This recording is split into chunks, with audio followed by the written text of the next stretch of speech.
ಹರೇ ಕೃಷ್ಣ. ಭಗವದ್ಗೀತೆ ಅಧ್ಯಾಯ 6. ಶ್ಲೋಕದ ಅನುವಾದ ಹಾಗೂ ಶ್ಲೋಕದ ಭಾವಾರ್ಥ. ಶ್ಲೋಕ 37. ಅರ್ಜುನ ಉವಾಚ. ಅಯತಿ ಶ್ರದ್ಧಯೋಪೇತೋ ಯೋಗಾಚ್ಚಲಿತಮಾನಸಃ ಅಪ್ರಾಪ್ಯ ಯೋಗ ಸಂಸಿದ್ಧಿಂ ಕಾಂ ಗತಿಂ ಕೃಷ್ಣ ಗಚ್ಚತಿ. ಅನುವಾದ.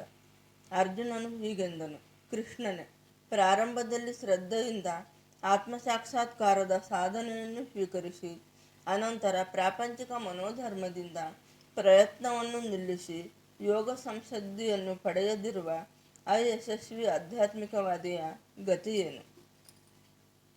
ಭಾವಾರ್ಥ.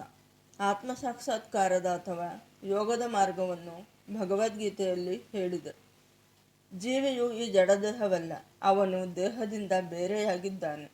ಶಾಶ್ವತ ಜೀವನ, ಆನಂದ ಮತ್ತು ಜ್ಞಾನದಲ್ಲಿರುವ ಅವನ ಸುಖವು ಅಲೌಕಿಕವಾದುದು. ಅದು ಶರೀರ ಮತ್ತು ಮನಸ್ಸಿಗೆ ಅತೀತವಾದುದಾಗಿದೆ. ಈ ಅರಿವೇ ಆತ್ಮಸಾಕ್ಷಾತ್ಕಾರದ ಮೂಲ ತತ್ವವಾಗಿದೆ. ಆತ್ಮಸಾಕ್ಷಾತ್ಕಾರವನ್ನು ಜ್ಞಾನ ಮಾರ್ಗದಿಂದಲೂ, ಅಷ್ಟಾಂಗ ಯೋಗ ಪದ್ಧತಿಯ ಅಭ್ಯಾಸದಿಂದಲೂ ಅಥವಾ ಭಕ್ತಿಯೋಗದಿಂದಲೂ ಸಾಧಿಸಲು ಜನರು ಪ್ರಯತ್ನಿಸುತ್ತಿರುತ್ತಾರೆ. ಈ ಒಂದೊಂದು ಪ್ರಕ್ರಿಯೆಯಲ್ಲಿಯೂ ಮನುಷ್ಯನು ಹಲವು ವಿಷಯಗಳನ್ನು ಅರ್ಥ ಮಾಡಿಕೊಳ್ಳಬೇಕು.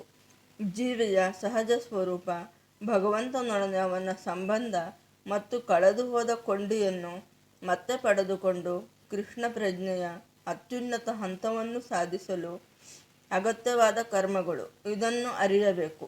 ಮೇಲೆ ಹೇಳಿದ 3 ರೀತಿಗಳಲ್ಲಿ ಯಾವುದನ್ನು ಅನುಸರಿಸಿದರೂ ಶೀಘ್ರವಾಗಿಯೋ ತಡವಾಗಿಯೋ ಅಂತೂ ಪರಮ ಗುರಿಯನ್ನು ಮುಟ್ಟುವುದು ಖಂಡಿತ. ಇದನ್ನು ಭಗವಂತನು 2ನೆಯ ಅಧ್ಯಾಯದಲ್ಲಿ ಹೇಳಿದ್ದಾನೆ. ಆಧ್ಯಾತ್ಮಿಕ ಮಾರ್ಗದಲ್ಲಿ ಸ್ವಲ್ಪ ಪ್ರಯತ್ನಪಟ್ಟರೂ ಬಿಡುಗಡೆಯ ಹೆಚ್ಚಿನ ಭರವಸೆ ಉಂಟು. ಈ 3 ವಿಧಾನಗಳಲ್ಲಿ ಈ ಯುಗಕ್ಕೆ ಭಕ್ತಿಯೋಗವು ವಿಶೇಷವಾಗಿ ಸೂಕ್ತವಾದದ್ದು. ಏಕೆಂದರೆ ಭಗವಂತನ ಸಾಕ್ಷಾತ್ಕಾರಕ್ಕೆ ಅದು ಅತ್ಯಂತ ನೇರವಾದ ಮಾರ್ಗ. ಇದನ್ನು ಇನ್ನೂ ಖಚಿತ ಮಾಡಿಕೊಳ್ಳಲು ಅರ್ಜುನನು ಕೃಷ್ಣನನ್ನು ಅವನ ಹಿಂದಿನ ಮಾತನ್ನು ದೃಢಪಡಿಸುವಂತೆ ಕೇಳುತ್ತಾನೆ. ಒಬ್ಬ ಮನುಷ್ಯ ಆತ್ಮಸಾಕ್ಷಾತ್ಕಾರದ ಮಾರ್ಗವನ್ನು ಮನಪೂರ್ತಿಯಾಗಿ ಒಪ್ಪಿಕೊಳ್ಳಬಹುದು. ಆದರೆ ಈ ಯುಗದಲ್ಲಿ ಜ್ಞಾನವನ್ನು ಬೆಳೆಸಿಕೊಳ್ಳುವುದು ಮತ್ತು ಅಷ್ಟಾಂಗ ಯೋಗ ಪದ್ಧತಿಯ ಅಭ್ಯಾಸವು ಬಹು ಕಷ್ಟ. ಆದುದರಿಂದ ಸತತ ಪರಿಶ್ರಮ ಪಟ್ಟರೂ ಅನೇಕ ಕಾರಣಗಳಿಂದ ಮನುಷ್ಯನು ವಿಫಲನಾಗಬಹುದು. ಮೊಟ್ಟ ಮೊದಲನೇದಾಗಿ ಈ ಪ್ರಕ್ರಿಯೆಯನ್ನು ಅನುಸರಿಸುವುದರಲ್ಲಿ ಒಬ್ಬನು ಸಾಕಷ್ಟು ಗಂಭೀರನಾಗಿರದೇ ಇದ್ದಿರಬಹುದು. ಆಧ್ಯಾತ್ಮಿಕ ಮಾರ್ಗದಲ್ಲಿ ನಡೆಯುವುದೆಂದರೆ ಸ್ವಲ್ಪ ಹೆಚ್ಚು ಕಡಿಮೆ ಮಾಯಾಶಕ್ತಿಯೊಡನೆ ಯುದ್ಧ ಪ್ರಾರಂಭಿಸಿದಂತೆ. ಮನುಷ್ಯನು ಮಾಯೆಯ ಶಕ್ತಿಯಿಂದ ತಪ್ಪಿಸಿಕೊಳ್ಳಲು ಪ್ರಯತ್ನಿಸಿದಾಗಲೆಲ್ಲ ಅವಳು ಹಲವು ಆಮಿಷಗಳನ್ನು ಒಡ್ಡಿ ಸಾಧಕನನ್ನು ಸೋಲಿಸಲು ಪ್ರಯತ್ನಿಸುತ್ತಾಳೆ. ಬದ್ಧಾತ್ಮನು ಈಗಾಗಲೇ ಐಹಿಕ ಶಕ್ತಿಯ ಗುಣಗಳಿಂದ ಆಕರ್ಷಿತನು ಮತ್ತು ಅಲೌಕಿಕ ಮಾರ್ಗವನ್ನು ಅನುಸರಿಸುವುದರಲ್ಲಿಯೂ ಮತ್ತೆ ಆಕರ್ಷಣೆಗೆ ಒಳಗಾಗುವ ಸಾಧ್ಯತೆ ಇದ್ದೇ ಇದೆ. ಇದನ್ನು ಯೋಗಾಚ್ಚಲಿತ ಮಾನಸಃ ಎನ್ನುತ್ತಾರೆ. ಹೀಗೆಂದರೆ ಆಧ್ಯಾತ್ಮಿಕ ಮಾರ್ಗದಿಂದ ದೂರವಾಗುವುದು. ಆತ್ಮಸಾಕ್ಷಾತ್ಕಾರದ ಮಾರ್ಗದಿಂದ ಬೇರೆಯಾದರೆ ಪರಿಣಾಮವೇನು ಎಂದು ತಿಳಿಯಲು ಅರ್ಜುನನು ಕುತೂಹಲಿಯಾಗಿದ್ದಾನೆ. ಶ್ಲೋಕ 38. ಕಚ್ಛಿನ್ನೋ ಭಯವಿಭ್ರಷ್ಟ ಛಿನ್ನಾಭ್ರಮಿವ ನಶ್ಯತಿ ಅಪ್ರತಿಷ್ಠೋ ಮಹಾಬಾಹೋ ವಿಮೂಢೋ ಬ್ರಹ್ಮಣಃ ಪತಿ. ಅನುವಾದ. ಮಹಾಬಾಹುವಾದ ಕೃಷ್ಣನೇ, ಇಂತಹ ಮನುಷ್ಯನು ಆಧ್ಯಾತ್ಮಿಕ ಪಥದಿಂದ ದಿಗ್ಭ್ರಮೆಗೊಂಡು ಆಧ್ಯಾತ್ಮಿಕ ಯಶಸ್ಸು ಮತ್ತು ಐಹಿಕ ಯಶಸ್ಸು ಎರಡರಿಂದಲೂ ಭ್ರಷ್ಟನಾಗಿ ಯಾವ ಲೋಕದಲ್ಲಿಯೂ ಸ್ಥಳವಿಲ್ಲದೆ ತುಂಡಾದ ಮೋಡದಂತೆ ನಾಶವಾಗುವುದಿಲ್ಲವೇ? ಭಾವಾರ್ಥ. ಪ್ರಗತಿಗೆ 2 ಮಾರ್ಗಗಳುಂಟು. ಪ್ರಾಪಂಚಿಕವಾದಿಗಳಿಗೆ ಆಧ್ಯಾತ್ಮಿಕದಲ್ಲಿ ಆಸಕ್ತಿ ಇಲ್ಲ. ಆರ್ಥಿಕ ಬೆಳವಣಿಗೆಯ ಮೂಲಕ ಪ್ರಾಪಂಚಿಕ ಪ್ರಗತಿ ಅಥವಾ ಸೂಕ್ತವಾದ ಕೆಲಸದಿಂದ ಉನ್ನತ ಗ್ರಹಗಳಿಗೆ ಏರುವುದು, ಇವುಗಳಲ್ಲಿ ಅವರಿಗೆ ಆಸಕ್ತಿ. ಆದರೆ ಯೋಗ ಮಾರ್ಗವನ್ನು ಒಪ್ಪಿಕೊಂಡವನು ಎಲ್ಲ ಐಹಿಕ ಚಟುವಟಿಕೆಗಳನ್ನು ನಿಲ್ಲಿಸಬೇಕು ಮತ್ತು ತಥಾಕಥಿತ ಐಹಿಕ ಸುಖದ ಎಲ್ಲ ರೂಪಗಳನ್ನು ತ್ಯಜಿಸಬೇಕು. ಉತ್ಕಾಂಕ್ಷೆ ಇರುವ ಆಧ್ಯಾತ್ಮಿಕವಾದಿಯು ವಿಫಲನಾದರೆ ಎರಡು ರೀತಿಗಳಲ್ಲೂ ಸೋಲುತ್ತಾನೆ ಎನ್ನುವುದು ಸ್ಪಷ್ಟ. ಇದನ್ನೇ ಬೇರೆ ರೀತಿಯಲ್ಲಿ ಹೇಳುವುದಾದರೆ, ಆತನಿಗೆ ಐಹಿಕ ಸುಖದ ಸವಿಯೂ ಇಲ್ಲ, ಆಧ್ಯಾತ್ಮಿಕ ಯಶಸ್ಸಿನ ಸವಿಯೂ ಇಲ್ಲ. ಆತನಿಗೆ ಒಂದು ಸ್ಥಾನವೇ ಇಲ್ಲ. ಆತನು ತುಂಡಾದ ಮೋಡದಂತೆ. ಒಮ್ಮೊಮ್ಮೆ ಆಕಾಶದಲ್ಲಿ ಒಂದು ಮೋಡವು ಒಂದು ಸಣ್ಣ ಮೋಡವನ್ನು ಬಿಟ್ಟು ದೊಡ್ಡ ಮೋಡವನ್ನು ಸೇರಿಕೊಳ್ಳುತ್ತದೆ. ಆದರೆ ಅದು ದೊಡ್ಡ ಮೋಡವನ್ನು ಸೇರಲಾರದೆ ಹೋದರೆ ಗಾಳಿಯು ಅದನ್ನು ಹೊಡೆದುಕೊಂಡು ಹೋಗುತ್ತದೆ ಮತ್ತು ಅದು ವಿಶಾಲವಾದ ಆಕಾಶದಲ್ಲಿ ಅಸ್ತಿತ್ವವೇ ಇಲ್ಲದಂತೆ ಆಗುತ್ತದೆ. ಬ್ರಹ್ಮಣ ಪತಿ ಎನ್ನುವುದರ ಅರ್ಥ ಇದು. ಭಗವಂತನು ಬ್ರಹ್ಮನಾಗಿ, ಪರಮಾತ್ಮನಾಗಿ ಮತ್ತು ಭಗವಾನಾಗಿ ಪ್ರಕಟವಾಗುತ್ತಾನೆ. ಮನುಷ್ಯನು ತನ್ನದು ಆಧ್ಯಾತ್ಮಿಕ ಸತ್ವ, ತಾನು ಭಗವಂತನ ವಿಭಿನ್ನಾಂಶ ಎಂಬ ದಿವ್ಯ ಜ್ಞಾನವನ್ನು ತಂದುಕೊಳ್ಳುವ ಪಥ. ಶ್ರೀಕೃಷ್ಣನು ಅತ್ಯುನ್ನತ ಪರಮಸತ್ಯದ ಸಂಪೂರ್ಣ ಅಭಿವ್ಯಕ್ತಿ. ಆದುದರಿಂದ ಪರಮಪುರುಷನಿಗೆ ಶರಣಾಗತನಾದವನು ಯಶಸ್ವಿಯಾದ ಯೋಗಿ. ಬ್ರಹ್ಮನ್ ಮತ್ತು ಪರಮಾತ್ಮನ ಸಾಕ್ಷಾತ್ಕಾರದಿಂದ ಬದುಕಿನ ಈ ಗುರಿಯನ್ನು ತಲುಪಲು ಅಧಿಕ ಸಂಖ್ಯೆಯ ಜನ್ಮಗಳನ್ನು ಎತ್ತಬೇಕಾಗುತ್ತದೆ. ಆದುದರಿಂದ ಆಧ್ಯಾತ್ಮಿಕ ಸಾಕ್ಷಾತ್ಕಾರಕ್ಕೆ ಅತ್ಯುನ್ನತ ಮಾರ್ಗವೆಂದರೆ ನೇರ ಮಾರ್ಗವಾದ ಭಕ್ತಿಯೋಗ ಅಥವಾ ಕೃಷ್ಣ ಪ್ರಜ್ಞೆ. ಶ್ಲೋಕ 39. ಏತನ್ಮೇ ಸಂಶಯಂ ಕೃಷ್ಣ ಛೇತುಮರ್ಹಸ್ಯ ಚೇತಃ ತ್ವದನ್ಯಃ ಸಂಶಯಶ್ಚಾಸ್ಯ ಛೇತಾನ ವಿಪಪದ್ಯತೆ. ಅನುವಾದ: ಕೃಷ್ಣನೇ, ಇದು ನನ್ನ ಸಂದೇಹ. ಅದನ್ನು ಸಂಪೂರ್ಣವಾಗಿ ಹೋಗಲಾಡಿಸಬೇಕೆಂದು ನಿನ್ನನ್ನು ಬೇಡುತ್ತೇನೆ. ನಿನ್ನನ್ನು ಬಿಟ್ಟರೆ ಈ ಸಂದೇಹವನ್ನು ಹೋಗಲಾಡಿಸಬಲ್ಲವರು ಯಾರೂ ಇಲ್ಲ. ಭಾವಾರ್ಥ: ಭೂತ, ವರ್ತಮಾನ ಮತ್ತು ಭವಿಷ್ಯತ್ಗಳ ಪರಿಪೂರ್ಣ ಜ್ಞಾನವಿರುವವನು ಕೃಷ್ಣ. ಭಗವದ್ಗೀತೆಯ ಪ್ರಾರಂಭದಲ್ಲಿ ಭಗವಂತನು ಒಂದು ಮಾತನ್ನು ಹೇಳಿದ. ಎಲ್ಲ ಜೀವಿಗಳು ಪ್ರತ್ಯೇಕವಾಗಿ ಹಿಂದೆ ಇದ್ದರು, ಈಗ ಇದ್ದಾರೆ ಮತ್ತು ಐಹಿಕ ಸಿಕ್ಕಿನಿಂದ ಬಿಡುಗಡೆಯಾದ ಮೇಲೂ ಭವಿಷ್ಯದಲ್ಲಿಯೂ ಅವರಿಗೆ ಪ್ರತ್ಯೇಕ ವ್ಯಕ್ತಿತ್ವವಿರುತ್ತದೆ. ಪ್ರತ್ಯೇಕ ಜೀವಿಯ ಭವಿಷ್ಯದ ಪ್ರಶ್ನೆಗೆ ಕೃಷ್ಣನು ಆಗಲೇ ಸ್ಪಷ್ಟವಾದ ಉತ್ತರ ಕೊಟ್ಟಿದ್ದಾನೆ. ಈಗ ಅರ್ಜುನನು ವಿಫಲವಾದ ಯೋಗಿಯ ಭವಿಷ್ಯವನ್ನು ತಿಳಿಯಲು ಬಯಸುತ್ತಾನೆ. ಯಾರು ಕೃಷ್ಣನಿಗೆ ಸಮಾನರಲ್ಲ ಮತ್ತು ಅವನನ್ನು ಮೀರಿದವರಲ್ಲ. ಐಹಿಕ ಪ್ರಕೃತಿಗೆ ಖಂಡಿತವಾಗಿಯೂ ಅಧೀನದಲ್ಲಿರುವ ಮಹರ್ಷಿಗಳು ಮತ್ತು ತತ್ವಜ್ಞಾನಿಗಳು ಎನಿಸಿಕೊಂಡವರು ಕೃಷ್ಣನಿಗೆ ಸಮಾನವಾಗಲಾರರು. ಕೃಷ್ಣನಿಗೆ ಭೂತ, ವರ್ತಮಾನ ಮತ್ತು ಭವಿಷ್ಯತ್ತುಗಳು ಪರಿಪೂರ್ಣವಾಗಿ ತಿಳಿದಿವೆ, ಆದರೆ ಅವನನ್ನು ಯಾರೂ ತಿಳಿಯಲಾರರು. ಆದುದರಿಂದ ಎಲ್ಲ ಸಂದೇಹಗಳಿಗೆ ಕೃಷ್ಣನ ತೀರ್ಮಾನವೇ ಕಟ್ಟಕಡೆಯ ಮತ್ತು ಸಂಪೂರ್ಣವಾದ ಉತ್ತರ. ಕೃಷ್ಣ ಮತ್ತು ಕೃಷ್ಣ ಪ್ರಜ್ಞೆಯ ಭಕ್ತರು ಮಾತ್ರ ಯಾವುದು ಏನು ಎಂದು ತಿಳಿಯಬಲ್ಲರು. ಶ್ಲೋಕ 40. ಶ್ರೀ ಭಗವಾನುವಾಚ: ಪಾರ್ಥ ನೈವೇಹ ನಾಮುತ್ರ ವಿನಾಶಸ್ತಸ್ಯ ವಿದ್ಯತೆ ನ ಹಿ ಕಲ್ಯಾಣ ಕೃತ್ಕಶ್ಚಿದ್ ದುರ್ಗತಿಂ ತಾತ ಗಚ್ಚತಿ. ಅನುವಾದ: ದೇವೋತ್ತಮ ಪರಮಪುರುಷನು ಹೀಗೆ ಹೇಳಿದನು. ಪಾರ್ಥ, ಕಲ್ಯಾಣ ಕಾರ್ಯಗಳನ್ನು ಮಾಡುವ ಆಧ್ಯಾತ್ಮವಾದಿಗೆ ಈ ಲೋಕದಲ್ಲಾಗಲಿ ಆಧ್ಯಾತ್ಮಿಕ ಲೋಕದಲ್ಲಾಗಲಿ ನಾಶವೆಂಬುದಿಲ್ಲ. ಗೆಳೆಯ, ಕಲ್ಯಾಣ ಕಾರ್ಯಗಳನ್ನು ಮಾಡುವವನನ್ನು ಕೆಡಕು ಗೆಲ್ಲಲಾರದು.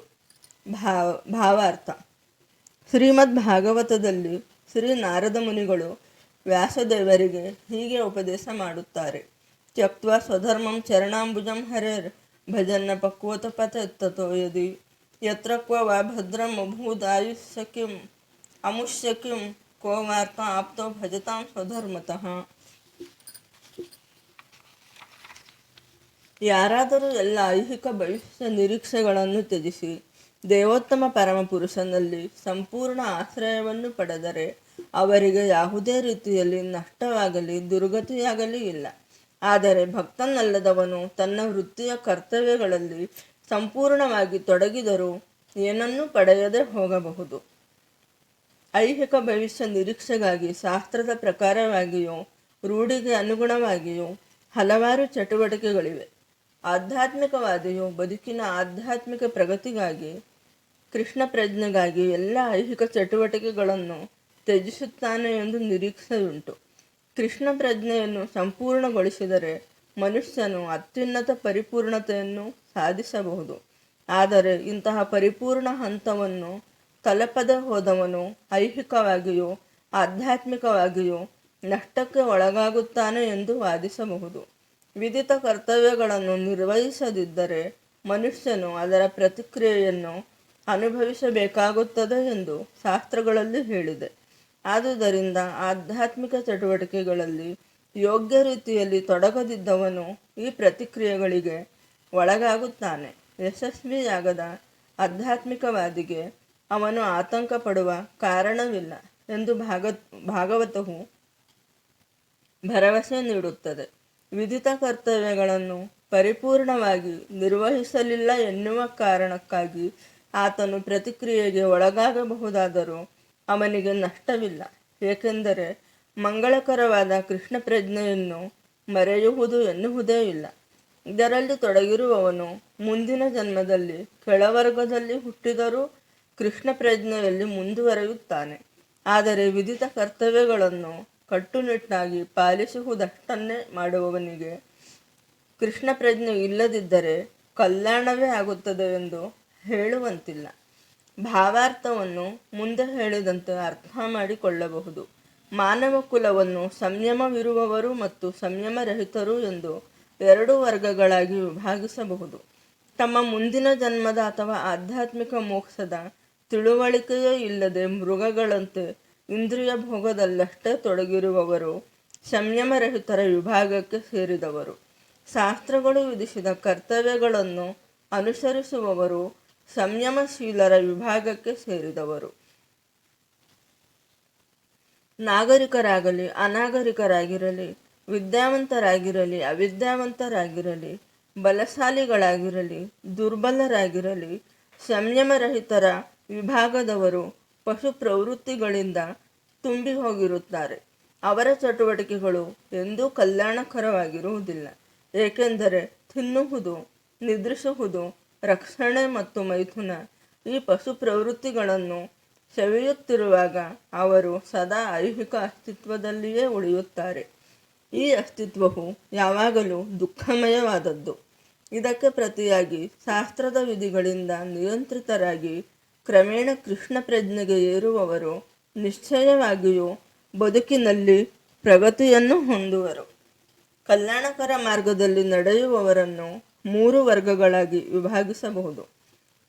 1. ಶಾಸ್ತ್ರದ ನಿಯಮ ನಿಬಂಧನೆಗಳನ್ನು ಅನುಸರಿಸಿ ಐಹಿಕ ಅಭ್ಯುದಯವನ್ನು ಸವಿಯುತ್ತಿರುವವರು. 2. ಐಹಿಕ ಅಸ್ತಿತ್ವದಿಂದ ಪರಮ ಮುಕ್ತಿಯನ್ನು ಪಡೆಯಲು ಪ್ರಯತ್ನಿಸುತ್ತಿರುವವರು. ಮತ್ತು 3. ಕೃಷ್ಣ ಪ್ರಜ್ಞೆಯಲ್ಲಿ ಭಕ್ತರಾದವರು.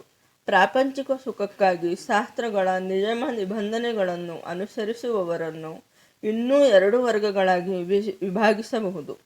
ಕರ್ಮಫಲಾಪೇಕ್ಷಿಗಳು ಮತ್ತು ಇಂದ್ರಿಯ ತೃಪ್ತಿಗಾಗಿ ಫಲವನ್ನು ಬಯಸದವರು. ಇಂದ್ರಿಯ ತೃಪ್ತಿಗಾಗಿ ಫಲವನ್ನು ಅಪೇಕ್ಷಿಸುವವರು ಇನ್ನೂ ಉನ್ನತವಾದ ಜೀವನ ಮಟ್ಟಕ್ಕೆ ಏರಬಹುದು, ಉನ್ನತ ಲೋಕಗಳಿಗೂ ಏರಬಹುದು. ಆದರೂ ಅವರು ಐಹಿಕ ಅಸ್ತಿತ್ವದಿಂದ ಬಿಡುಗಡೆಯಾಗಿಲ್ಲದಿರುವುದರಿಂದ ಅವರು ನಿಜವಾದ ಕಲ್ಯಾಣಕರ ಮಾರ್ಗವನ್ನು ಅನುಸರಿಸುತ್ತಿಲ್ಲ. ಮುಕ್ತಿಗೊಯ್ಯುವ ಚಟುವಟಿಕೆಗಳು ಮಾತ್ರವೇ ಕಲ್ಯಾಣಕರ ಚಟುವಟಿಕೆಗಳು. ಕಟ್ಟಕಡೆಗೆ ಆತ್ಮಸಾಕ್ಷಾತ್ಕಾರ ಅಥವಾ ಬದುಕಿನ ಐಹಿಕ ಶಾರೀರಿಕ ಪರಿಕಲ್ಪನೆಯಿಂದ ಬಿಡುಗಡೆ ಪಡೆಯುವುದೇ ಗುರಿಯಾಗಿಲ್ಲದ ಯಾವುದೇ ಚಟುವಟಿಕೆಯು ಮಂಗಳಕರವಲ್ಲ. ಕೃಷ್ಣ ಪ್ರಜ್ಞೆಯಿಂದ ಮಾಡುವ ಕೆಲಸವಷ್ಟೇ ಮಂಗಳಕರ ಕೆಲಸ.